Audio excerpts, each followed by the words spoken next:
Dial 988, then press 1. Sponsored by the Nebraska Department of Veterans Affairs, aired with the Nebraska Broadcasters Association and this station. Don't let biased algorithms or degree screens or exclusive professional networks or stereotypes.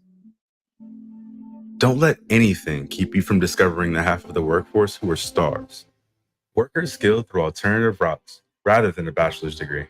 It's time to tear the paper ceiling and see the stars beyond it.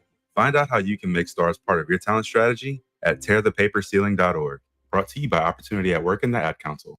When it comes to making plans, you are the best. What about those round trips, which are perfect on your way there and perfect on your way back? Or those meetings with friends, surprise parties, camps, birthdays. The same way you plan for the important moments, start planning to protect you and your loved ones from a natural disaster. Sign up for local weather and emergency alerts. Prepare an emergency kit and make a family communications plan. Get started at ready.gov/plan. Brought to you by FEMA and the Ad Council. Nebraska State Veterans Homes are here to serve veterans, their spouses, surviving spouses, and Gold Star parents. Join your fellow veterans and their families at one of our homes in Bellevue, Kearney, Norfolk, or Scottsbluff. With a sliding scale to determine your financial contribution, an excellent clinical team, and plenty of fun activities, our homes are the perfect retirement choice. Learn more at veterans.nebraska.gov/homes. Sponsored by the Nebraska Department of Veterans Affairs, aired with the Nebraska Broadcasters Association and this station. If you can plan barbecues and weddings, you can plan to protect yourself from a natural disaster. Sign up for local alerts, prepare an emergency kit, and make a family communications plan. Get started at ready.gov/plan. Brought to you by FEMA and the Ad Council. Victor deployed for the first time to Afghanistan in 2003. At 4 in the morning, my phone rang. They said, "I regret to inform you that your husband was wounded in action." Victor sustained a moderate traumatic brain injury. I was doing school full-time, and I was also then caring for Victor. One of the most important elements of caregiving is taking care of yourself. I just didn't want to forget that I also had goals and that I also had a life. What I did is I challenged Victor to meet me halfway. There are almost 6 million military and veteran caregivers across the nation. We have our own journey, and we can fulfill that journey at the same time that we are helping our loved one. Visit aarp.org/caregiving for a free military veterans guide to navigate your caregiving journey and better care for your loved one and yourself. Brought to you by AARP and the Ad Council. This is Lincoln's home for sports talk on the FM dial. The home of Kansas City Royals baseball. KNTK FM Firth, 93.7 The Ticket. Live from the 93.7 The Ticket studios in the heart of Lincoln, America. This is Lloyds in Lincoln with former Syracuse Orange and Long Beach State basketball star Ramel Lloyd Sr. and current Nebraska basketball athlete Ramel Lloyd Jr. on 93.7 The Ticket and theticketfm.com. Here are your hosts, Ramel Sr. and Ramel Jr. Brought to you by Canopy Street Market.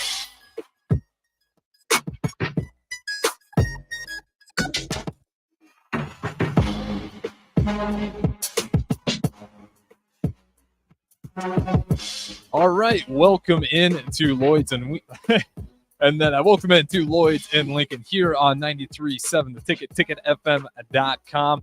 And again, we got Ramel Lloyd Sr. and Ramel Lloyd Jr. in here, as we got Ramel Lloyd Sr. working on the mic. And you know what? We can actually get some assistance here as we got extra producers here in the studio. Hey, Rico, can you hear me on the other side there of that window? I must have it turned off here. Hold on. We'll get Rico's attention here as we get Ramel Lloyd Sr.'s mics hold up. For now, you can just hold it, perhaps.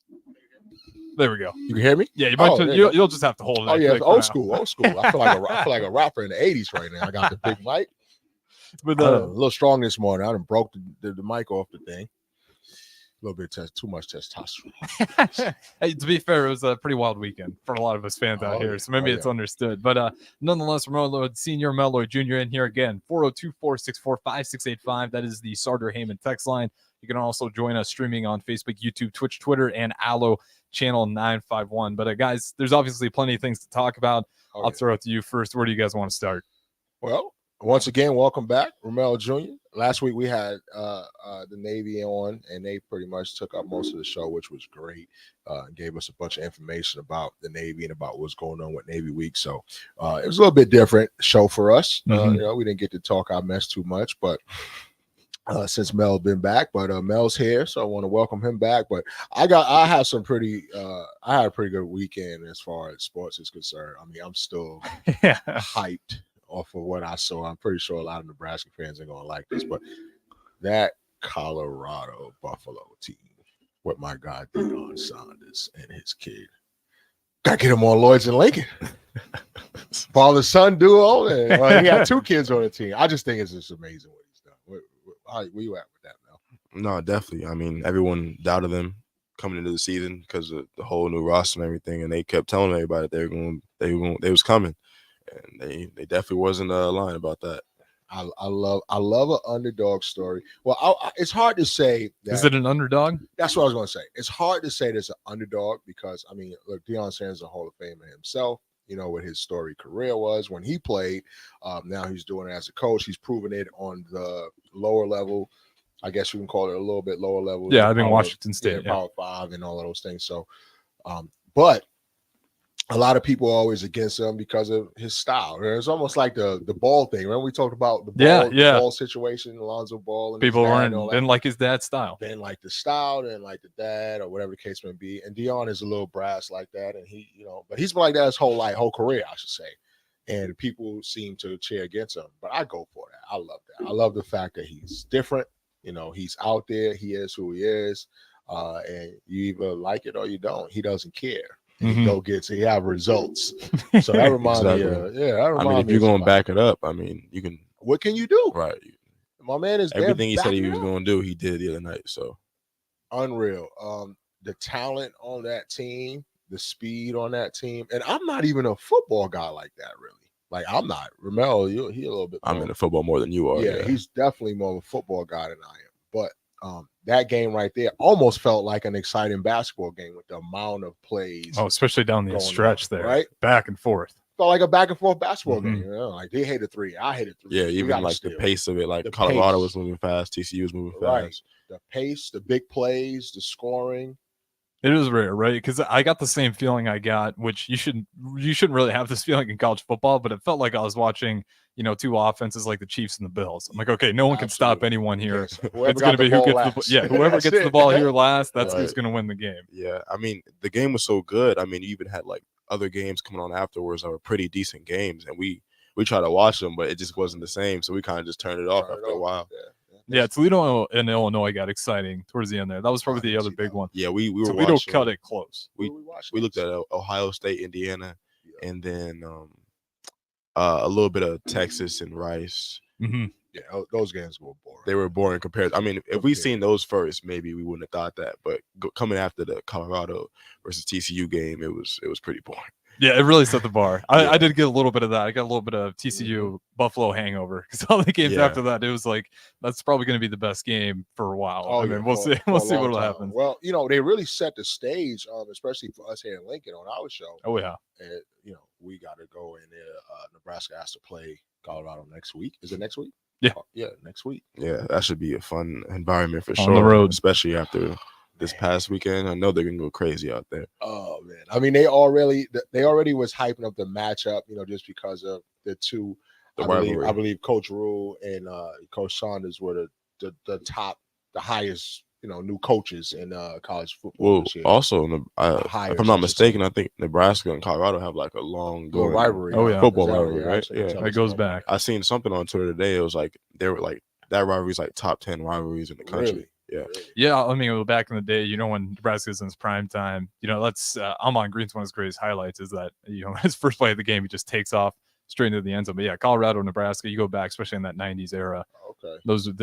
You said Amon Green. Amon Green. Yeah, it's my teacher. I got 2 classes with him. You got 2 classes. You're doing his over at the J school. Yeah, at the J school. Yep. Okay, what's that kind of like for all those listening? Because people don't realize Amon Green is affiliated with esports here in Lincoln, so he's over in the J school, kind of helping out with that. But I know it's not just teaches all esports. But what's the kind of like? I'm in his esports class, and then I'm in his it's like a sports media type class.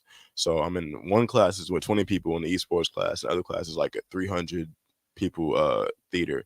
So it's definitely different. But I mean, he's been really cool to listen to, especially with all the stories he's told us and just how he came up and everything like that with his football career. So it's been really cool being in his class and listening and learning from him. Oh yeah, I definitely want to pick his ear about Colorado. Oh yeah, he'll tell you too. We gotta get him on the show. I mean, he has his own show here. Oh yeah, maybe we get him on our show. Yeah, he'll tell you. I mean, the first day of class, he just kind of went down like his whole like career and his life and how he grew up. And we got a couple like football players and basketball players in that class too. So we were all kind of just locked in and listening because obviously he's the same as us. So that's huge. You said that right there, same as us. Like that's one thing that the university, and I hope they continue to keep doing this. Getting guys like Amon Green, you got to have that. It's a guy that did it here, and look where he's at now, and he can kind of teach that same thing. We talked about that with the volleyball program. They do a really good job of keeping their graduates tied in with the newcomers coming onto the team, and they'll text back and forth, kind of keeping that circle together. Absolutely. But I do kind of want to focus a little bit more on Colorado, and then we'll talk about Nebraska and Minnesota. But my biggest question was, you guys were a little high on Deion than probably most people were, but were you still expecting it to be this good this fast? Because I thought the offensive line, I thought there was going to be a problem. Well, I just, just like anything, it's like anybody. If you're having a whole new team, a whole new offense, I mean, everything in Colorado is completely new. Nothing over 80 new players on that exactly. team. I mean, I would have thought that they maybe picked it up in the second half or like got it together, but they just came out the gate just like they've been doing this for like they've been together for years the way they came out. So definitely didn't expect that like immediate pressure they put on TCU. Yeah, it was a 3 and out, and then the next I expected it. I expected it, but I did not expect it to last. Right? I thought they would come out really hype. I thought they'd come out ready. I thought they'd be prepared.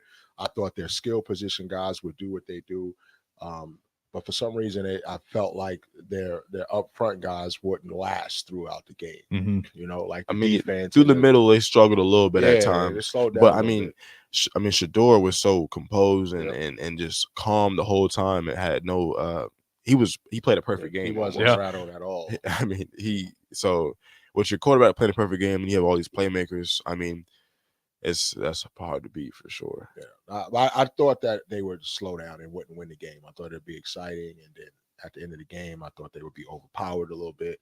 But if I heard Coach Saunders say that they got two guys on that O line that are 6'9", like everybody has a assumption that they're small. Are they small? Colorado's offensive line? Colorado's O-line. Let's look it up. Let's find that out for sure. Because people say we tend to think they're small. No one puts up like stats or proof of it. Because our Coach Saunders said at the end of the game, he was like, people saying we're small, but we got 6'9" and 6'9" on both ends. And I'm like, really? So maybe that came from him coming from Jackson State, from the other school. Because he brought a lot of those guys over. Right. But they were mainly skill guys, I think, right? Right, yeah. I would think so. Yeah, I'm trying to get it right now. I'm getting the names. I'm trying to find one that gives their heights as well in there. Because I know there's definitely the conversation. I think that's just the one position group that people were surprised by. Just because you're one in the program, typically your offensive line is going to be one that you can plug in skill guys, an athlete's an athlete in space regardless. That offensive line typically takes some development, especially just figuring out all the communication between your center. Like there's so much talking that has to go on before the snap to figure out everyone's in the right spot. And again, I think that's what I was really surprised. Not only, I mean, Saunders, he did a good job just giving himself some extra time, but for the most part, I mean, he had a lot of snaps where he had time to sit there and just wait for that zone and open up. I was really impressed by them just holding their own. Honestly, the only times where he didn't complete a pass was when that didn't happen.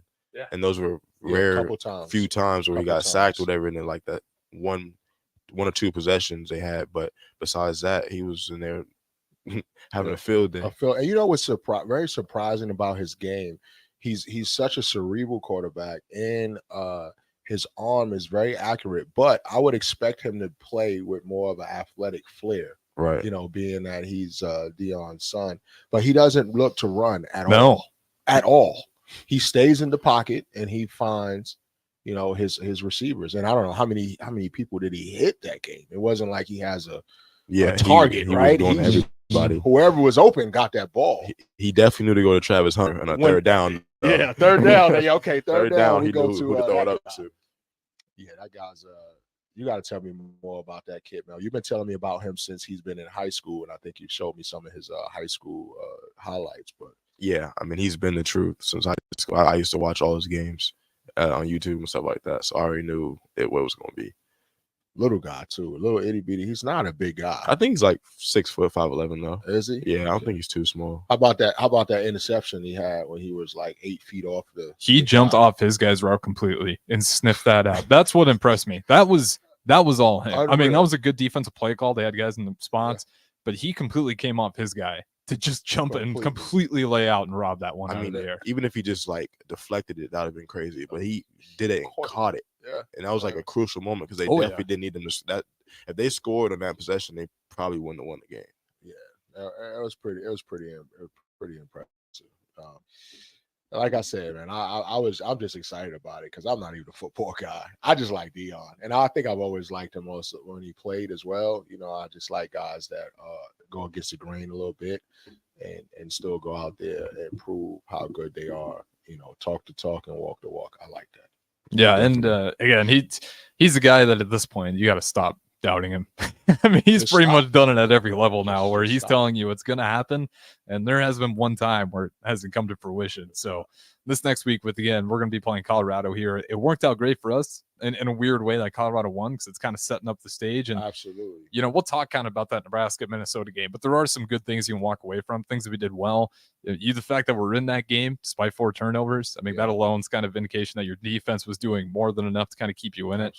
And again, I want to dive in more to that, but you know, I want to ask more. And I was looking at that offensive line; they're not that small, so I'm not sure where that narrative was really coming from. I think it's coming from the HBCU. Yeah, the shortest guys I was finding on there were 6'1". That was the shortest, and that was the left tackle. So, and he's still coming in about 300 pounds. So it's not a small guy. But yeah, I was just impressed. I got that thing clicking immediately. With TCU, I'll ask you this. Do you think that might be a little bit of fool's gold having at 17 early? Obviously, you're not going to have them unranked. They were last year, the national championship. But heading in, did you think that was the 17th team in the nation? You know, or at least a top, 20. Football. Do you follow it enough to even? I follow it enough. I mean, but let's put it like this: just the fact that they were in a championship game last year, you have to you got to put top 25. Yeah, absolutely. Of who they lost. So even though I don't follow it enough to make a strong opinion on it, I would say that they deserve that just for being in the chip last year, right?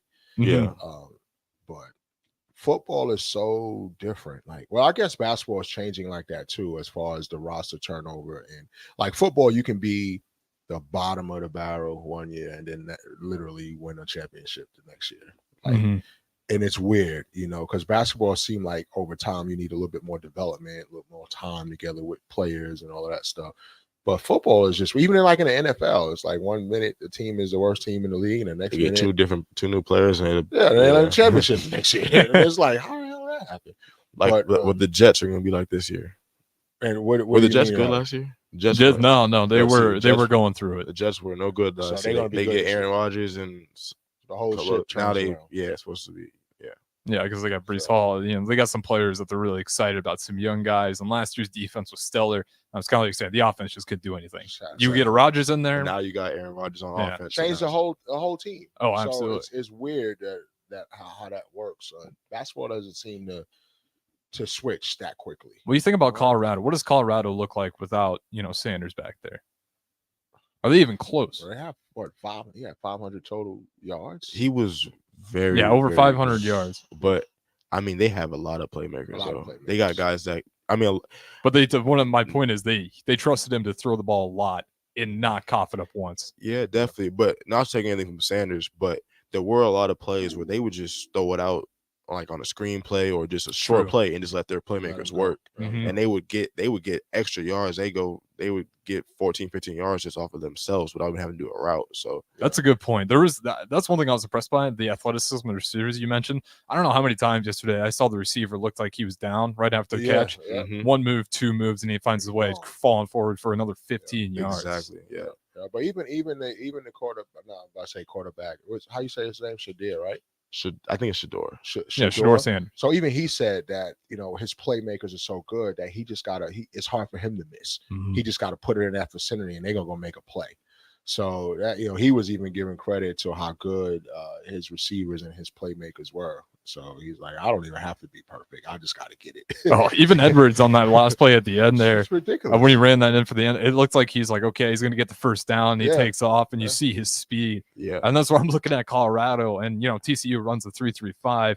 Nebraska's going to be running the 3-3-5. This is going to be interesting to see because what they did early on is like, okay, you want to load up the box. We're just going to keep running you guys out on the edge, thinning this thing out, stretching it out. And then eventually TCU kind of started putting less guys in the box. And then that's where I was surprised by Buffalo could run the ball inside when they started doing that. And I just couldn't believe that the running the ball effectively and something I thought TCU shouldn't have gotten away from. They didn't really run the ball towards the end there. Yeah, that was. I mean, they couldn't stop. What was it, Trey Sanders? He's good. He was moving people. That's an easy way to put it. It looked like they panicked though, right? Remember the time in the game when we thought that at the end, I feel panic? like the TCU quarterback just wasn't ready for that moment. No, I don't think down the stretch he just didn't look like he had it necessarily. He played a pretty good game, but down the stretch he looked just a little shaky to me. Yeah, he started to rush it. He started to rush a little bit. You could see it in his face a little bit. He wasn't. I'll say this much. I think when Hunter got that interception, I think that really threw him off. Because in his head, that is a touchdown, and it should have been. It should have been a touchdown because no one could, besides that kid, who else makes that play? Deion Sanders 20 years ago. Exactly. Right. Exactly. So like that's a touchdown 99%. Exactly. And just think about how much that throw you off. You throw that, and he's gonna watch that. I'm sure he sat down and watched it on film immediately. And he probably still thought that was the right throw, now you're out there and that guy's still out there and you got to be second guessing everything at that point. Well, I would never throw it to it. Anywhere he's at on the field, I go out. Even before the interception though, he threw it to his side like 3 times straight in the end zone. Maybe they didn't see the high school highlights. I don't know. Or the last year college highlights. I don't know. Maybe they wanted to get a touchdown on him or something because they kept throwing it his way for a minute until that interception. I think it makes sense though, right? Because I think in their head they're like, okay, this guy, what is he at 100 snaps by now? Right. There's no way he's got enough in the tank, and he just kept showing up. That probably was their philosophy. Yeah, and he was guarding their best receiver too. So I mean, if I got my best guy versus your best guy, and your best guy is playing both sides of the field, I'm gonna go to my guy too. Yeah, smart. Yeah, I didn't even think about that. Yeah, and he's going up against Newton, their best corner, and on the other end. Yeah. Like he was literally going up against the best on offense and defense every snap, and still put up crazy numbers. Impressive. That guy's gonna be a problem. Did you see the in the locker room afterwards him dancing to the Young Boy song with like all the energy? So he still had energy. He still had plenty of energy. I'd have been sitting in the ice tub. 5 Ivy. I would have been done at halftime. Yeah, that's a skill in itself, just to have that kind of motor. We talk about motors all the time, even in the basketball court. That's a skill. That's a skill, man. Have a motor like that. Yeah, and you can tell the trust they has on him too, because he obviously had that one early on where he had, I think it was probably 60, 70-yard bomb where it goes right through his hands. Yep. And that's probably the only mistake he really had all game. And then the next play, they sent him on another deep route right at him again. And then he finally gets a breather. But it just kind of tells you the amount of trust Deion has in his guys. And again, I think that's just kind of what it takes to build a program. Like there's some genuine trust there. And when you start winning those close games, if you don't trust your coach, you don't trust your quarterback, your receivers, like you're probably just not going to pull it out. Unfortunately, I think that's kind of been, Nebraska's problem. Not saying these guys don't trust each other, but there's just been some stretches there where we don't really know who the answer is. With Colorado, you're like, we have some guys that we're going to leave it to them make a play, and I have no concerns about if I'm making the wrong decision. That's just great coaching. I mean, it goes right back to a guy, after they made a mistake or dropped the ball, it goes right back to him. That's the kind of coaching that we always talk about. Confidence and what coaches is going to allow you to do and what kind of confidence they breed into you. And that's a perfect example right there. Mm-hmm. I mean, that guy just changed the whole game. That one mistake, the coach could have went the other way, like, pissed off at him and benched him and didn't play him. And who's this? His confidence. I'm just saying in general. Yeah, well, even the running back Edwards, he had a big fumble. Yeah. Yep. And then what was it? The next possession, they threw it right back to him. He got a touchdown. Right back to him. That's what we talk about with coaching and that kind of relationship. And another thing that we don't really look at when we talk about Dion is I listen to his post game stuff is the relationship building that he's had with these young men over a long period of time, right? Yeah. Some of them he's coached since they've been young kids. Well, I mean, he's known coached Shador since he was young, so he's growing up just like how you coached me when I was young. You growing up coaching me, you know all my friends and all the people that I grew up playing with because you were coaching. So it kind of all comes together at the end of the day. I mean, imagine like through the people that you coached, we got probably 20 kids in high level D1. If we put our team together from all the kids you coached growing up, I mean, we'd be Power 5. I think that's what be a Power 5 team. Dion said, and that's exactly what Dion did. So, people just see the success story, or they say, "Oh, we got 80 new kids and all that," but he has some kids that he has some really, really strong relationships and bonds with that makes up for that newness of the 80 team. Well, Edwards is one of them too, and he said he's going to make a play before the game started. Well, he made a lot. He walked away with 4 touchdowns. He's a true freshman, right? That kid was. I think so. I believe so. So again, and it's just super impressive because you see these guys. A lot of them come from HBCUs, FCS schools, and you're like, okay, can you play at the next level? That's not a question anymore. They say the HBCUs, but they were dominating HBCUs. Oh yeah, it's not like they were just in and playing. These guys were the very best of the best. So them going up on a level.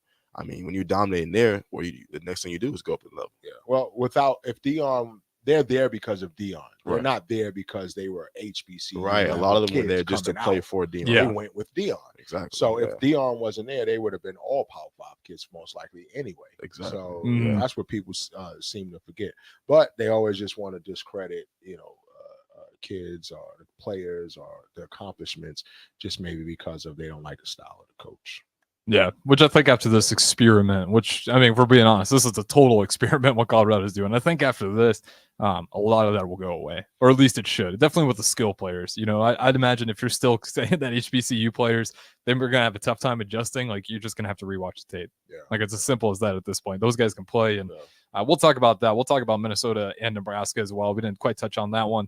And again, this is Lloyds in Lincoln. We got Mel Lloyd Sr. and Mel Lloyd Jr. both in studio here with us today. We'll throw it to break and catch you guys on the other side.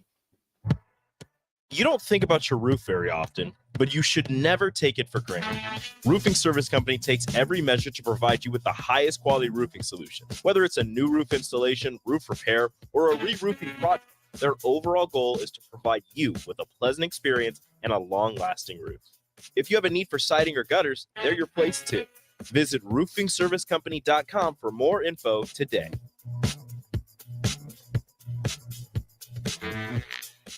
Dance like a dad. It's a great way to make a moment with your kids. First, I hold my hands out like they're on a steering wheel. Then I look over my shoulder. Next, I put it in reverse. Beep, beep, beep. Visit fatherhood.gov. Brought to you by the U.S. Department of Health and Human Services and the Ad Council. I always had to be so good, no one could ignore me. Carve my path with data and drive.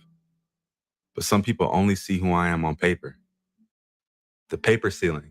The limitations from degree screens to stereotypes that are holding back over 70 million stars. Workers skilled through alternative routes rather than a bachelor's degree. It's time for skills to speak for themselves. Find resources for breaking through barriers at tearthepaperceiling.org. Brought to you by Opportunity at Work and the Ad Council. When you're high, you feel different. Think different, you talk different, you draw different, you listen to music different, but you probably knew that. Problem is, you also drive different, and not in a good way. That's why driving high is illegal everywhere. So if you're high, just don't drive. Make a plan to get a sober ride. Because if you feel different, you drive different. Brought to you by NHTSA and the Ad Council. As an 18-year-old, I let my mistakes kind of take over my life. I was 0.5 credits away from completing high school, and I didn't do it. 10 years later, at age 28, Jackie finished her high school diploma. When I found out that I was pregnant, I know that I had to do something for myself if I wanted to make her a better person and provide a better life for her. My family never stopped pushing for me to be better because they knew what I could become and who I could become as a person. My support team is amazing. The educational director, my sister, and even my 7-year-old daughter has just been more than the support that I could ask for. I've been given an opportunity, and I'm just thankful for it. No one gets a diploma alone. If you're thinking of finishing your high school diploma, you have help. Find free adult education classes near you at finishyourdiploma.org. That's finishyourdiploma.org. Brought to you by the Dollar General Literacy Foundation and the Ad Council. Adoption of teens from foster care is a topic not enough people know about, and we're here to change that. I'm April Dinwiddie, host of the new podcast, Navigating Adoption, presented by Adopt US Kids. Each episode brings you compelling real-life adoption stories told by the families that live them with commentary from experts. Visit adoptuskids.org/podcast or subscribe to Navigating Adoption, presented by Adopt US Kids. Brought to you by the U.S. Department of Health and Human Services Administration for Children and Families and the Ad Council. Hey, it's me, your cell phone. We need to talk about something. Something serious. I know you love me. I know you like using me wherever you are, but I feel like this isn't working out when you're driving. I know you may think that it's possible to focus both on me and the road, but I just don't feel the same way. I think we should spend time away from each other when you're driving. It's for the best. Visit StopTextStopWrecks.org. A message brought to you by the National Highway Traffic Safety Administration, Project Yellow Light, and the Ad Council. Old School with DP and J. You know, earning a black shirt is a great honor. I mean, obviously you got coaches that haven't been here before, but at the end of the day, they understand somewhat of what it means. And the majority of the guys, or the guys that got them, they must be doing something right. For me personally, you know, that was just something I never forgot, man. It was just when I was on campus, because I never envisioned myself doing anything until my senior year. On 93.7 The Ticket and theticketfm.com. Don't let biased algorithms or degree screens or exclusive professional networks or stereotypes. Don't let anything keep you from discovering the half of the workforce who are stars. Workers skilled through alternative routes rather than a bachelor's degree. It's time to tear the paper ceiling and see the stars beyond it. Find out how you can make stars part of your talent strategy at tearthepaperceiling.org. Brought to you by Opportunity at Work and the Ad Council. You're listening to Lloyds in Lincoln with your hosts, Ramel Lloyd Sr. and Ramel Lloyd Jr.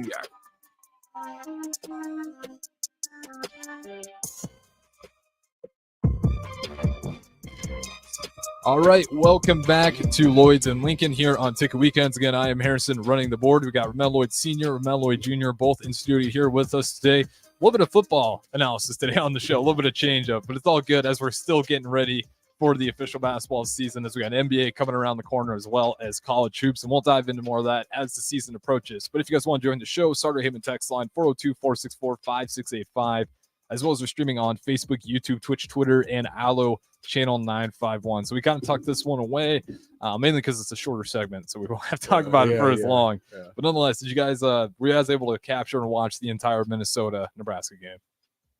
Well, I was a little bit in and out for undisclosed reasons, but Pops. Yeah, I watched it. I actually stayed up past my normal 8 o'clock bedtime, and I caught the whole game. Pretty unfortunate for Nebraska, as you know, as they had pretty much control of the game most of the game the whole time. Yeah, after the third quarter, it's pretty much theirs to stay in control of.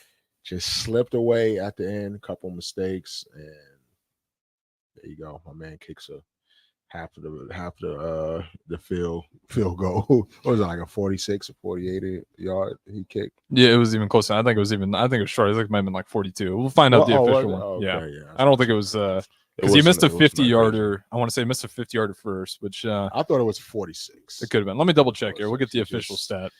So yeah, I mean that kind of sets up. You know, we've been talking about Colorado and talking about all of the talent on that team the whole first segment, so it kind of sets us up for going right into we get a chance at Nebraska to play them next week, so that stays right there. It was a 47-yard field goal. 47, huh? Yep, yeah. He had that one for 47 yards, and obviously clock hit 0. There's your walk-off field goal. Yeah. So I'm not the expert, the football guys. You guys a little bit more football, so. Well, I want to talk to you guys. How do we match up? Yeah, against versus Colorado. Yeah, how do we match up? I'm gonna give that to y'all. A good thing I got a full week to talk about this. Mel, I'll let you take the floor. You first look like you got something to say. I think we're gonna match up just fine. We're gonna have a great game. We're gonna make a comeback. How I'm glad Colorado won because now if we win this game, it's gonna make it even better for us. So Hey, that's the right attitude to Absolutely. have. Well, man. we going Team Nebraska. Always. We just saying how we gonna match. We gonna figure this out. We trying to play couch coach over here and figure out how we gonna beat. We gotta beat these guys. I think the key is just. I mean, I'm pretty sure we're a Big Ten team. I know the Big Ten is big, strong guys. I'm on Twitter a lot. I see guys talking about we got to run the ball. And I seen that Colorado has some problems with the run game with TCU's running back. So I'm sure we can implement that in our game and hopefully get the dub. Yeah, that's one thing about at least watching the first week is that now you got film.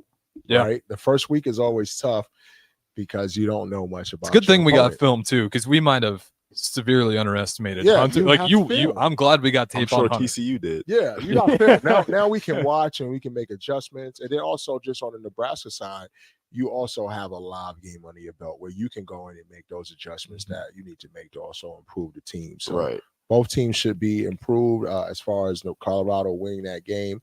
Maybe they don't look to change much or improve much or change what their philosophy is. So that could be an advantage. For It's Nebraska. definitely gonna be a chess match. That's for sure. Yeah, that'd be interesting because we talked a little bit before the break, but obviously TCU running the 3-3-5 on defense. Colorado's going to see that. It's kind of odd. They'll see that 2 weeks in a row, which more and more teams are kind of moving to that, but still a bit more of an anomaly. So they're going to have. It's going to be interesting just to see. Do they really change anything what they did? Because you look what they did, pretty successful. Just stretching things out, getting to the edge, trusting guys like Edwards, Hunter, just speed on the edges to kind of burn you. And then when you get lazy, one over the top, and we just saw, Sanders very easily can do that. Yeah. And we do have one from text line, Notorious BIB. Did it seem to you guys that Jeff Sims telegraphed his throws too much, or is it just me? No, I'm absolutely with you on that. And we talked about this as well. At least that's something you can fix, right? It wasn't necessarily an accuracy issue. Yeah. Obviously inaccurate because it didn't it was an interception. But Right. nonetheless, if it's something about the reads and not going through the reads fast enough, you can't fix that. It's going to be up to him to fix that. How much homework does he want to do? How much time does he want to spend with receivers so he can work those progressions quicker? But that was absolutely kind of the case to me. That's what I saw a lot of it. Yeah. A lot of his interceptions are mental errors, which isn't great. But to me, it's a lot better than having, you watch TCU, you saw some real problems with him throwing the deep ball. Mm-hmm. When he got to the late game and he had to put that thing deep in the air, very inaccurate. At least with Sims, he can throw that deep ball. It's just a matter, is he going to make the right read on it? Yeah. So that's kind of where I'm at on him. I mean, it was his first game, new coach, new system. I'm sure he'll be just fine next week to take care of what he needs to take care of. Yeah, we talked about that a little bit off the air because it's not ability, right? So when you don't have the ability to do something, you get a little worried. Sam showed he has ability. He's an athlete. He can throw the ball, he can run the ball. The things that he needs to improve on is obviously things that they can look at film and they can make those adjustments. So we just looking forward to them to make that adjustment this week. And I'm gonna guarantee you that he'll be better at that. Yeah, definitely this week for sure. Oh, yeah. I guarantee you. I mean, you can imagine he's got to be putting in the work, right? Because of course, I mean, he knows, it's not like he can't lose his job. And if you have another game where you throw 3 interceptions, like you are going to have some real questions about, okay, can we trust you for, 3 games into the season? It's not a long season. Yeah. Obviously some lesser talented teams, but those are also opportunities to give another guy a chance. If you're playing an LA Tech or Louisiana Tech, or Northern Illinois, even though Northern Illinois did beat Boston College, it's going to give opportunities to the other guys. Yeah. So again, I think Sims, he's going to be focused. He has to be at this point. He doesn't really have much of a choice. And again, I think, like you said, you can fix those. It's not a problem of his ability. It's not ability. Especially with TCU. Go ahead. And I was saying another thing that, fans and people looking in from the outside don't understand that the amount of preparation, the amount of trust me, what we look at and how we feel about how the young people play, it's 10 times worse for themselves to judge, right? They're not out there trying to make no mistakes. They're not out there not trying to give effort. They're not out there, unprepared. They're maximum prepared, right? It's a sport. Things just happen and you got to make adjustments. So, you always have to understand that the players probably harder on himself more than any fan or anyone looking in the outside can be. So I'm pretty sure he's going to try to make those adjustments and give that best effort. So we always got to keep that in mind when we're talking about young athletes or just athletes in general. You know, sometimes pros may get a little bad rap because they make so much money and they may not care as much, whatever. But this college basketball, I'm telling you, the amount of time, energy, and effort that our young people are putting in to be good at their prospective sports, most people couldn't even imagine. Oh yeah, and then football is one of the unique ones too, because you have to love practice so much more than you do you have to just love practice because you're going to be practicing all summer. You're not going to get a lot of games in the year. You're lucky to get a bowl game. If you're Nebraska right now, you're lucky to get past a bowl game. And that's just kind of where we are. At least with basketball, you get more games. But again, the amount of work you put in the offseason, you better love practice. Because if you don't love practice, like you're spending more time doing something you hate. Right. That's all you really got. I mean, basketball, you might have, 25% of the season is like 15 games or 12 games or so? Overall, you mean? Like 25% of a full season. 12 games. Right. So you got, that's a lot of games just to even you can get a lot better just through those games. In football, you don't have the opportunity. You don't got time to get better in the season. You got to get better in the off season. So, and then even with basketball, you guys play those amount of games, but you don't have a summer off either. You're here June, like you guys pretty much practice year round now. Mm-hmm. Oh yeah, we don't have any breaks. You don't have any time. We probably had 3 weeks off.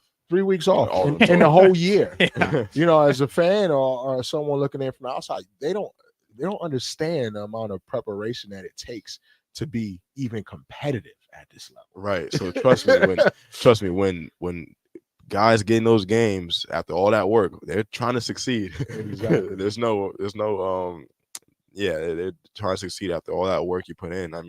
So like we said, I'm sure they're going back to the drawing board and trying to figure some things out, but I'm sure my guy's going to be just fine next week. I'm looking forward to it. I'm looking forward to seeing the adjustment. Whatever adjustments you think, if we playing couch coach here, whatever adjustments do you think that Nebraska can make to be more well prepared for this Colorado game? Yeah, I'm thinking. I'm thinking they're probably going to try to run Sims. I think he's a dual threat. You're not getting away from that at all. Maybe you try to get the tight ends more involved. Some easier things just underneath to kind of help him open it up. You do not start the game by throwing towards Hunter. So it's probably right now you try to find some ways to scheme that up to just get, if it's open, it's open. Otherwise, you're going to have to draw something up because I just think he's that good. Yep. He might argue to be one of the best defenders in college football just after that one game. We'll see what it looks like as he goes against better talent. We don't really know what TCU fully is yet either. Some people might be saying 17 was too high. They might just dominate the rest of the season. So we could see that was two powerhouses, or TCU might not have been as good as we thought. I think they're going to have to rely on Sims to run the ball, maybe get your tight ends more open. And again, just trust the run game more with Irvin. I think kind of got away with that a little bit. And he's a guy that if you can get him going and just kind of do what Minnesota did, possess the clock, hold on to that ball, don't give it up so easily, avoid 3 and outs, especially with Colorado. You cannot just let those guys keep moving the chains. They just showed it to you. If you give them multiple opportunities, they're going to score. They're going to find a way to get in those eventually. So if you got a chance for a 3 and out, you definitely get caught sleeping. You got to take advantage of those. But again, I think it's just going to be interesting to see how both these teams adjust. I think we kind of talked about, I think the spread right now did shift. Nebraska was favored by 1.5, but I think today it shifted over to Colorado, which is pretty surprising. That's a road game as well. So automatically you're giving Colorado 3. So the fact that only 1.5, kind of interesting right there. But what are you guys' thoughts going into the game? You guys talked about Nebraska's going to win, but what do you think? In terms of things Nebraska could what adjustments they need to make to make sure that they can win this game. As a couch coach. We're couch coaches. Yeah. Don't.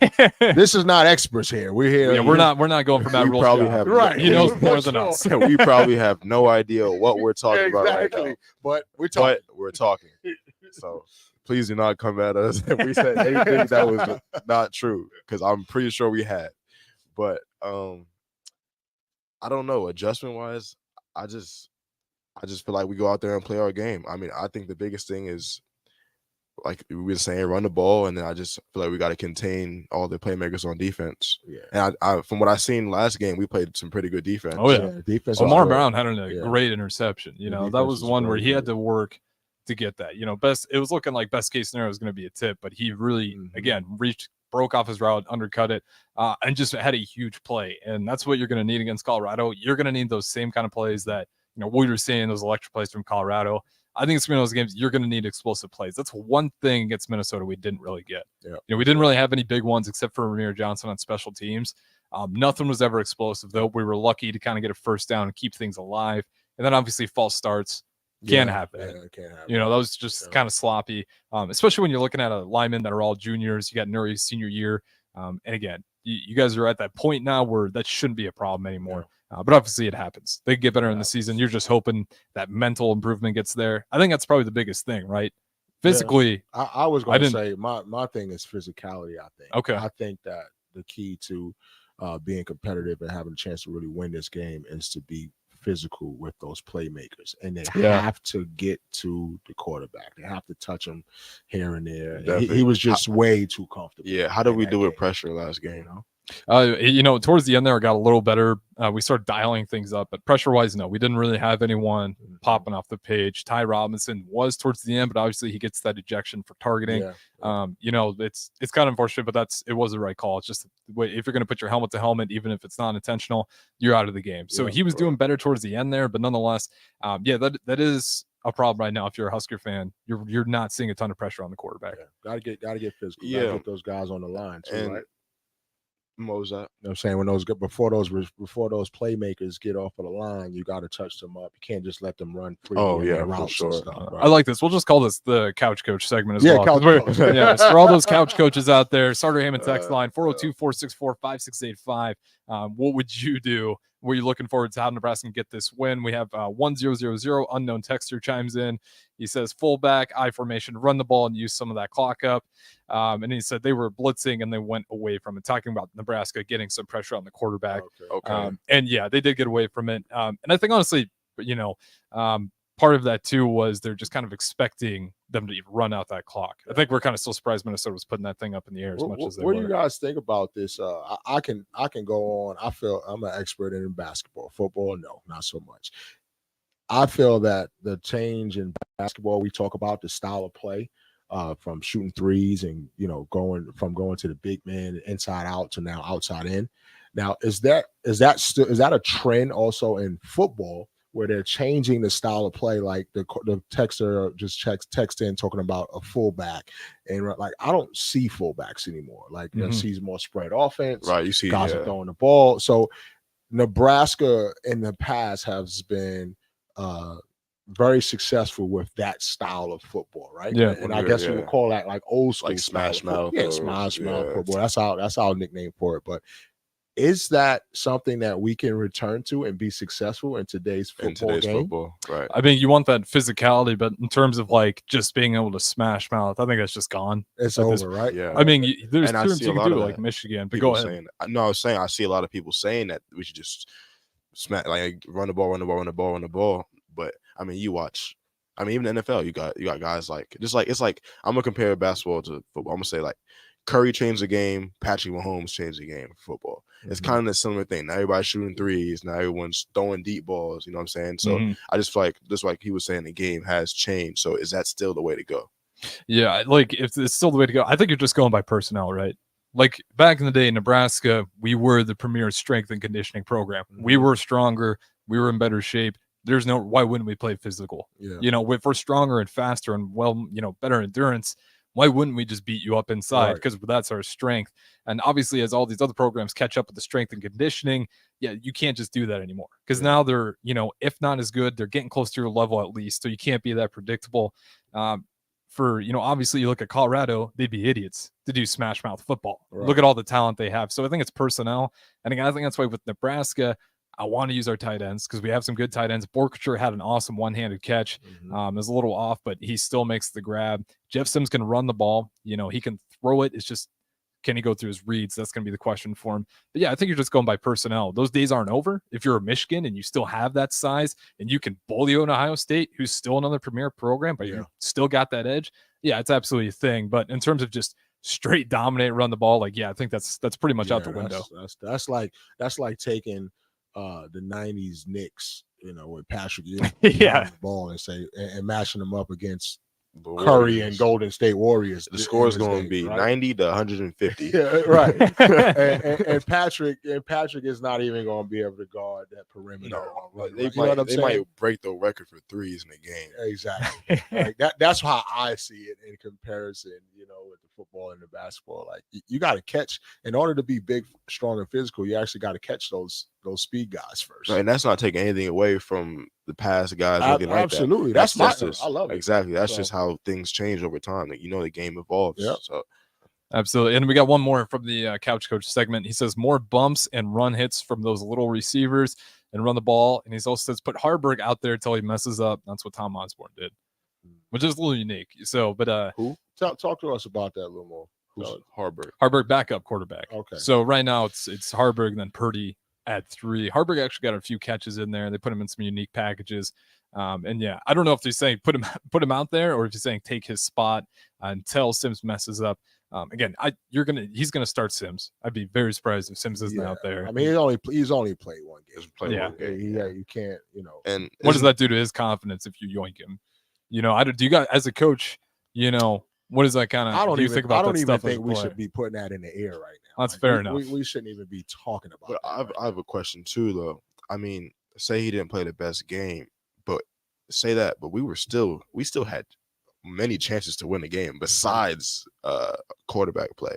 So if we win that game, is everyone still we need to change QB winning and because losing. he could have played the same game. And I think if we won that game, which we still could have, would we be having this conversation as much? Yeah. No, I don't absolutely think so. not. No, you're right on It that. wouldn't. That's Because if he threw 2 interceptions or whatever and we won, I'm just hearing, hey, we found a way to win it, so it doesn't matter. Yep. We got to switch things up. Well, just to be fair, the quarterback is the face of the team, so he's Mhm. going to receive the most scrutiny, and when they lose, and he's probably going to receive most cheers when they win. I mean, just because he's That's the just face, right? how it goes. That's just the deal. Important thing is though is that we all get behind him and root for him, right? You have Because to. no one wants him to Yeah, have a you better have- game you than have him, to. and then the second people is going to be his family, and third is all the fans behind him. So Listen, get behind that guy and hope for an awesome performance. we 'Cause he's- have some great fans here Mhm. in Nebraska.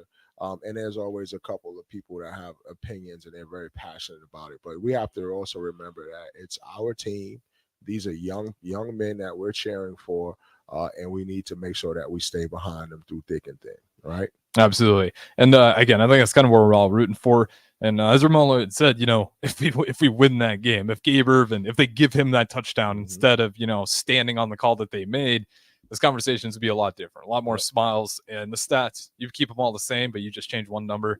Everyone just be smiling, There you saying, go. "What a good job, Yeah. Matt Rule did." Twitter, we're back. We're back. We're back. Exactly. We're going to do that next week. That's Good we're spot to gonna go to set that break. for next week. This Okay. is Lloyd's in Lincoln. We Yeah, got yeah. Rock Lloyd, Cedar, Mel Lloyd Jr. I'm Harrison, run the 1s and 2s. We'll catch you guys on the other side. Gray Diesel and Equipment Services is your go-to place in Lincoln for repairs and maintenance for diesel pickups to Class 8 over-the-road trucks and trailers, from bumper pole utility to full-size semi. Gray performs DOT inspections and are a service provider for fleet companies like ARI, Element Fleet, and FleetNet. They're a family-owned business in operation since 1952, and they keep a clean, friendly shop. Customer service is their top priority. Give Gray Diesel and Equipment Services a visit today with easy access just off I-80 and North 56th Street. Lane's Cover Crop is your one-stop feed shop. Call us now for spring and summer forages, CRP mixes, and fall cover crop blends. We do farm-specific consulting for practical and efficient seed blends to fit your geography and goals. With a very diverse inventory, we will tailor a blend just for you. We're also looking for contract growers, and we buy and sell rye. Find us online at plainscovercrop.com. Timeless agronomy practices paired with modern technology. East Highway 20 in Orchard and across Nebraska. Too many people believe that chronic pain, allergies, or illness are permanent and something you're stuck with. Novotny Nutrition and Wellness has been proving that narrative wrong for 29 years and changing lives for the better in the process. Their team is trained in the newest, most advanced pain-relieving techniques and ways to deal with toxins, allergies, pollution, and emotion that make you ill. Call today for a free consultation at 531-254-5695 or go to novotnynutritionandwellness.com. Novotny Nutrition and Wellness, located at 7th and Superior. A smoke-free environment is the only way to fully protect from the dangers of secondhand smoke. That's why smoke-free policies are so important to me. Whether it's in my car, apartment building, or when I'm dining outdoors, there's no place for secondhand smoke or e-cigarette aerosol. Breathe easier knowing the facts. Visit smokefree.ne.gov. Paid for by Tobacco Free Nebraska. Aired with the Nebraska Broadcasters Association and this station. Hi, this is Pastor Tom. Did you know there's a place kids can seek out help when they're away from home and something goes wrong? They find themselves in a difficult spot or even a dangerous situation. Maybe another child is bullying them or a stranger is following them. Perhaps on a date and things just go bad. In Lincoln, here's where they can find help. It's called Safe Place. Safe Place is a national program for children taking place in thousands of cities across the United States. The People City Mission is sponsoring this program in our community and has set up a number of businesses, fire stations, schools, and nonprofits around the city to become safe locations where kids can seek out help. They just need to look for the big yellow sign that says Safe Place on it. Then go inside and ask for help. We will be quickly connected to them and ensure they make it back home or whatever resources are needed. If you'd like to find out more about Safe Place and ways in which you can get involved, just go to pcmlincoln.org. Remember, when we all do a little, we change a lot. On the Block with Strick and Austin. Do we need to rename him Jedi McCarthy? Oh, yeah, that would be funny. Yeah, he kind of looks like Luke Skywalker. Is Jim Harbaugh his Yoda or his Obi-Wan? Probably Obi-Wan. JJ McCarthy, find your Yoda. That's what you have to do to have a successful season and be a first-round quarterback next year. Weekdays from 2 to 4 on 93.7 The Ticket and theticketfm.com. A smoke-free environment is the only way to fully protect from the dangers of secondhand smoke. That's why smoke-free policies are so important to me. Whether it's in my car, apartment building, or when I'm dining outdoors, there's no place for secondhand smoke or e-cigarette aerosol. Breathe easier knowing the facts. Visit smokefree.ne.gov. Paid for by Tobacco Free Nebraska. Aired with the Nebraska Broadcasters Association and this station. They are our love bugs and companions. They are our pets, our family, and they make life better. When we face unexpected challenges, so do our pets. That's why we're on a mission to support people and their pets. Whether donating a bag of kibble, sharing an Instagram post of a lost cat, or welcoming a foster pet into your home, every bit of kindness counts. Visit petsandpeopletogether.org to learn how to be a helper in your community. Brought to you by Maddie's Fund, the Humane Society of the United States, and the Ad Council. You're listening to Lloyds in Lincoln with your hosts, Ramel Lloyd Sr. and Ramel Lloyd Jr.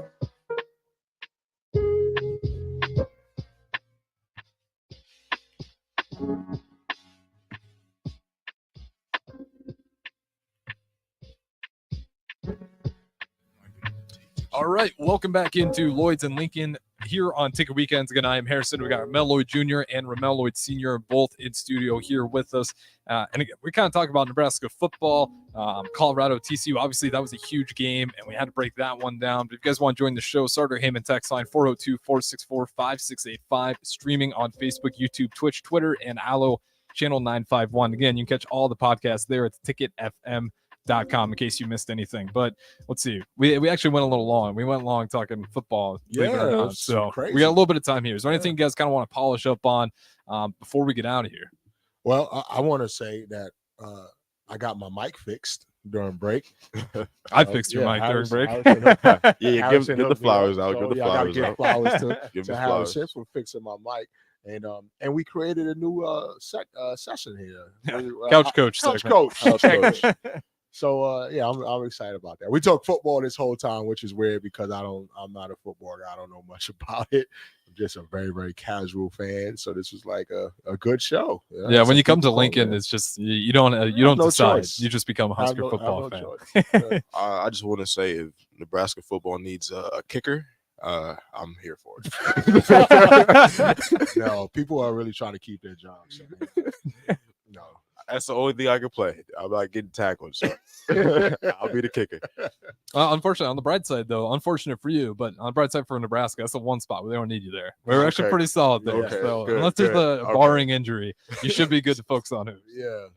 We'll try to take people's jobs. But nonetheless, this has been Lloyd's in Lincoln. Short but sweet segment there. A little bit of different. We have the coach segment breaking in here, as well as we talked Colorado TCU. And if you missed the podcast, ticketfm.com, as well as all the other morning shows. We have those on there. Up next, we got Lloyd's in Lincoln with DP and Haas. We will catch you guys next Sunday.